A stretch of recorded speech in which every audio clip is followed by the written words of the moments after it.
I've decided to seal this re-ring from when I recut it. It's all just bare wood now. I found this amber shellac is actually a pretty good match. This may not even be necessary, but it seals the wood. It's definitely not going to hurt it. And it's like you can barely tell I even recut the edges.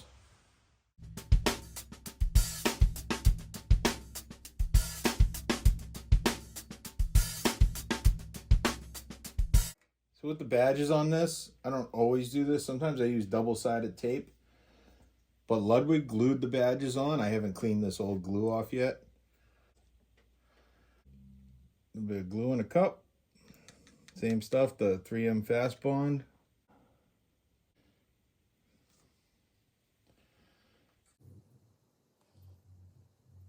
Glue's dry on the shell. Glue's dry on the badge. Take the tape, double check.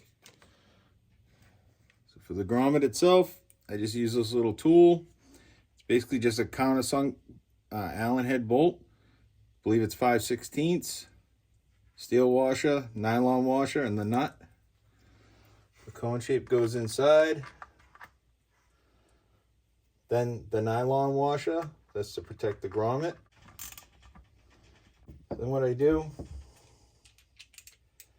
I take this other little grommet tool I have. I wish I had one that did both, but what this does is flatten that cone shape out. You don't want to go too crazy and crush the outside of the grommet. So that's it. You get a nice flat on the inside of the grommet. And on the outside, it still has its little profile. So before I take the blue painter's tape off, I take an X-Acto knife and run it right down the seam just to break any bond between the tape and the glue. You don't want to pull the glue out from underneath the wrap. You don't have to press real hard. You're not trying to cut the wrap. And you get a nice clean seam. So these 5 little bins here are the parts that came off the orphans I used to build this kit. I'm going to sift through those in my entire parts collection and try to find the best parts I have for this kit. It's still all vintage stuff. It's probably going to have a little pitting here and there. These are 2.5 gallon buckets. I got them on Amazon. They come with lids. One's filled with Dawn dish liquid and soapy water. The other is Evaporust. And these are Instapot strainers. So this is the next morning. Everything's out of its overnight baths. Anything that had a little bit of rust on it, that's gone. The chrome is already looking a lot shinier.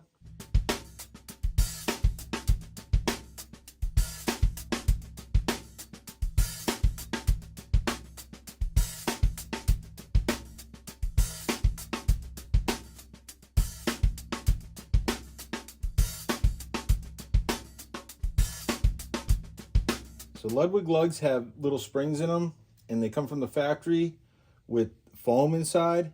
That foam always deteriorates over time. So what I do is I buy this felt by the yard for felt strips for my bass drums anyways. I'll wrap the springs in it, and that'll isolate them from the casing. So you won't get any spring rattle.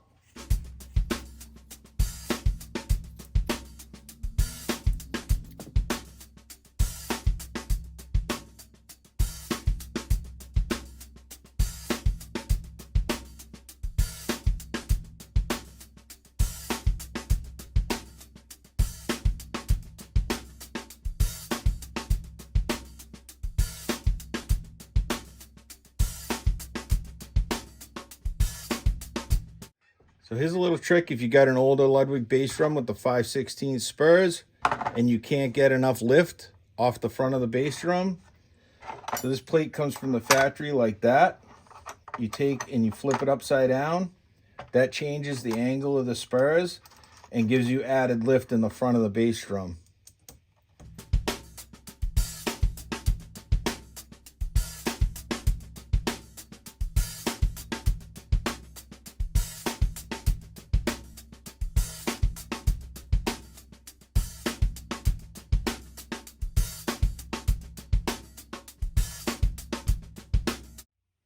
So for the tension rods, I just use this little bottle here. It's LP Lug Lube. Stuff works awesome. I've had this little bottle for years now. Just put a little drop.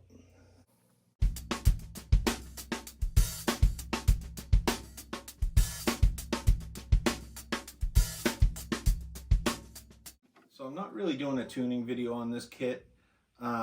If you want to know more about Bonham tuning, I suggest go check out Kick It Like Bonham's channel. He's got a great tuning video, goes over everything. I just tune the resonant heads up slightly higher. This, to start, I just ran the T-rods down just so they're touching the hoop. Go around, snug them up a little bit. And then I have no secrets. I do the same as everybody does, pretty much.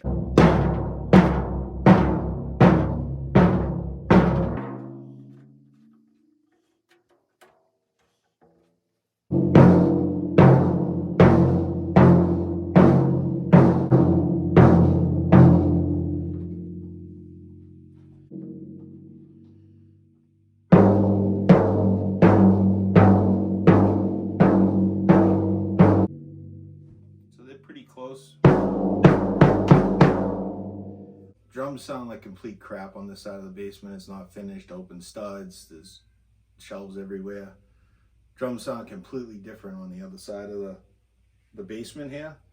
This, I just got the felt strip and coated Emperor. I gotta have my logo centered or I freak out. OCD like that. I usually put the felt strip right above these two lugs here.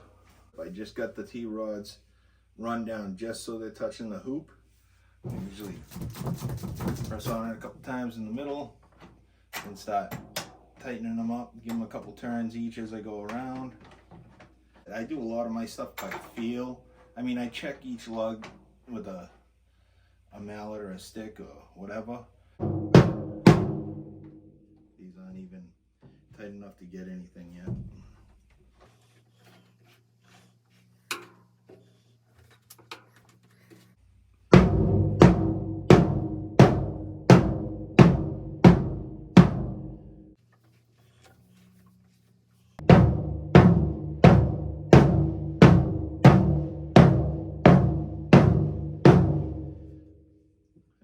So that's close enough over here, and I'll fine tune it next door when I get the kit set up.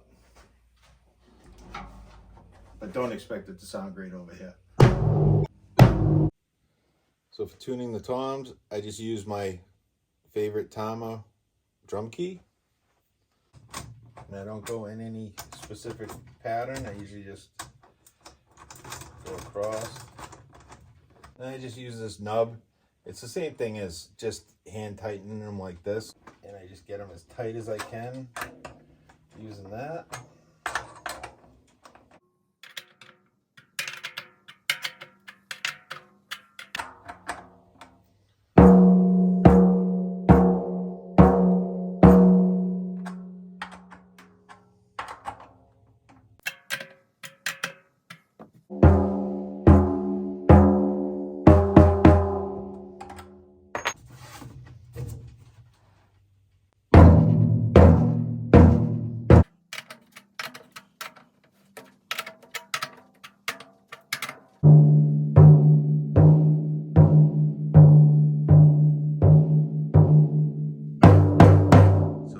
Sneak peek of it all done.